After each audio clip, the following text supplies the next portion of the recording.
Magandang umaga mga bata. Handa na ba kayo sa storytelling ni teacher na pinamagatang Ang Alamat ng Pinya? Handa na ba kayong makinig mga bata? Mahusay, kung ganon tara't simulan na. Ang Alamat ng Pinya. Noong unang panahon, sa isang malayong puok, ay may nakatirang mag-ina. Ang ngalan ng ina ay si Rosa at ang anak naman ay si Pinang. Gusto ni Aling Rosa na matuto si Pinang ng mga gawaing bahay. Ngunit, laging ginakatwiran ni Pinang na alam na niyang gawin ang mga itinuturo ng ina.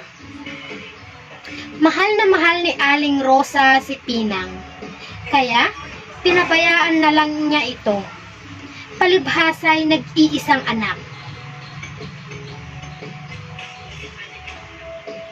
Si Pinang ay walang ginawa kundi ang kumain, maglaro, at matulog.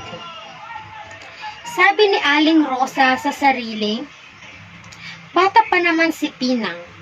Kapag siya'y lumaki na, matututo rin siyang gumawa ng mga trabahong bahay. Mas mabuti nang maging masaya siya sa kanyang mga kalaro. Tuturuan ni Aling Rosa si Pinang magsaing, pero ang sagot ni Pinang ay, pagsasaing lang naman pala alam ko na yan. O sige, magparikit ka na ng apoy, utos ng kanyang ina. Ginawa naman ito ni Pinang, ngunit napansin niyang napipilitan lamang siya. Ito'y tiniis ni Aling Rosa, palibhasa'y ina. Isang araw, dinapuan ng isang sakit si Aling Rosa. Hindi siya makagawa ng mga gawaing bahay, kaya si Pinang ay napilitang gumawa. Ipaghanda mo nga ako ng lugaw, utos ng ina. Daragdagan lang naman ng tubig ang sinaing, hindi ba? Tanong ng anak. Oo, ganon na nga Pinang. Matamlay na sagot ng ina. Pinaglugaw nga ni Pinang ang kanyang ina. Subalit, ito ay mapait sapagkat nasunog. Natuwa naman si Aling Rosa sapagkat pinagluto siya ng kanyang anak. Nagtagal ang sakit ni Aling Rosa. Si Pinang naman ay naiinis na sapagkat pagod na daw siya. Ang ina naman ay pumipilit na gumaling kaya marahil ay laging nabipinat. Isang araw, habang maghahain na ng pagkain si Pinang, hindi niya mahanap ang sandok. Tinanong niya ang kanyang ina kung nasaan ang sandok. At ang sagot ng ina ay naririyan lamang naman. Hanapin mo. Hinahanap ko naman hindi ko talaga makita. Padabog na sagot ni Pinang. Sa galit ng ina, napasigaw naman siyang sumagot.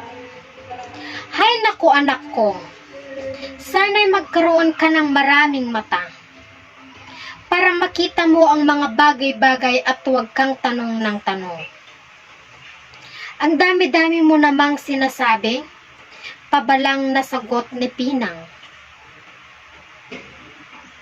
Hahanapin niya ata ang sandok sa silong at baka nahulog, isip ni Aling Rosa. Ngunit, wala siyang marinig na ingay at nawalang parang bula si Pinang.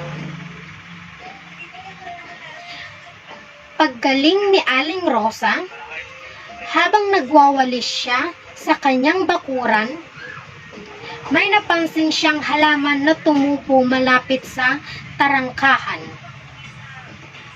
Hindi niya alam kung anong uri ng halamang iyon, ngunit diniligan niya ito at inalagaang mabuti.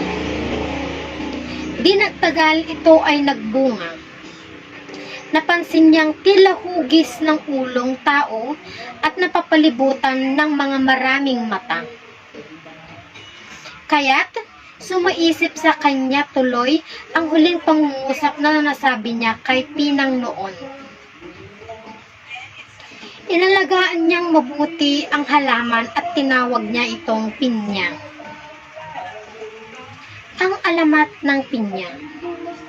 Ang aral na makukuha natin dito ay huwag magnais ng masama para sa ibang tao sapagkat baka pagsisihan natin ito sa dulo.